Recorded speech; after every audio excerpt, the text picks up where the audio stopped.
Everyone, good evening সকলকে। তো দেখো, মৈত্রী ব্লগে সবাইকে স্বাগত জানাই। তো দেখতেই পাচ্ছ আমরা একটু বেরিয়ে পড়েছি। পরের দিন চিলড্রেন্স ডে ছিল, ভাবলাম তো ওদের জন্য কিছু নিয়ে আসি। তো আমি মুখটা কভার করে বেরিয়েছি, অনেকদিন পর বাইকে উঠলাম তো আফটার ডেলিভারি পর। তো সেই জন্য যাতে হাওয়াটা না লাগে, চট করে ঠান্ডা ঠান্ডা পড়েছে, ঠান্ডা লেগে যাবে। তারপর দেখো যাদবপুরে পৌঁছে গেছি, একটা জগদ্ধাত্রী পুজো হয়েছে, তো দোকানে চলে এসেছি। তো যার জন্য আমি ড্রেস দেখছিলাম, অ্যাকচুয়াল ফুল রম্পার দেখছিলাম। ঠান্ডা পড়ে গেছে, এখন ফুল না পরালে হবেই না ছেলেকে। তো রীতিমতো আমি নিয়ে নিলাম, এটা নিয়ে নিলাম। হাফ রম্পার গুলো দেখছিলাম, কিউট ছিল, বাট কিউট থাকলে হবে কি, এখন তো ফুলই লাগবে, ঠান্ডা পড়ে গেছে। তো তারপর দেখো আমি অনেকদিন পর, যেহেতু বলতে পারো 1 বছর পর, আমি যাদবপুরে মার্কেটটা এরকম ঘুরছি আফটার ডেলিভারি পর। তো দেখো, আর অনেকটা রাতে গেছিলাম বলে মার্কেটটা ফাঁকাও ছিল। আমি ব্লাউজে তখন গেছিলাম। তো দেখো, পরের দিন চিলড্রেন্স ডেতে গুড মর্নিং করতে ওই মিমি চলে এসছে। ও দেখো মর্নিংটা মিমি, ও মিমি আসলে প্রচন্ড খুশি হয়, ও জানে একমাত্র মিমি ওকে বলে নেবে। তো ফুল অ্যাক্টিভ হয়ে যায়। তো দেখতেই পাচ্ছ, গুড মর্নিং বলছে, আর ওর সাথে কথা বলছে, আর ও রীতিমতো কোলে ওঠার জন্য হাত পা নাড়াচ্ছে। তারপর দেখো খেলে ঠেলে খাইয়ে দিয়েছিলাম, তারপর আবার ঘুমিয়ে গেছে। আমার দিদির মেয়ে দেখো, ওর হাতটা একটু ধরেছে।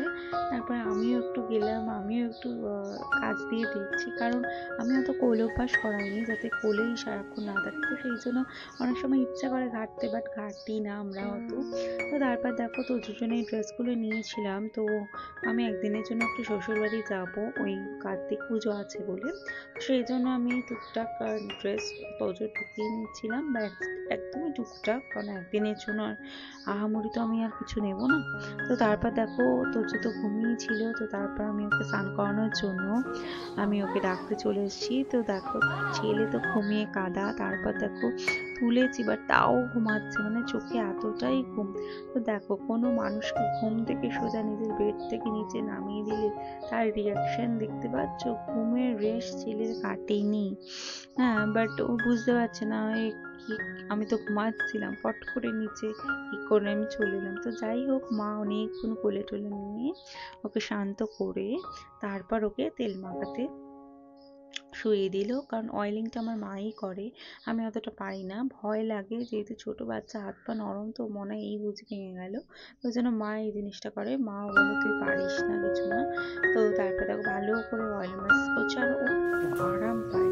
অয়েল ম্যাসাজ একটুও কাঁদে না, প্রচন্ড আরাম পায়, দেখতে পাচ্ছ, ওরে বাবা এদিক ওদিক তাকাচ্ছে।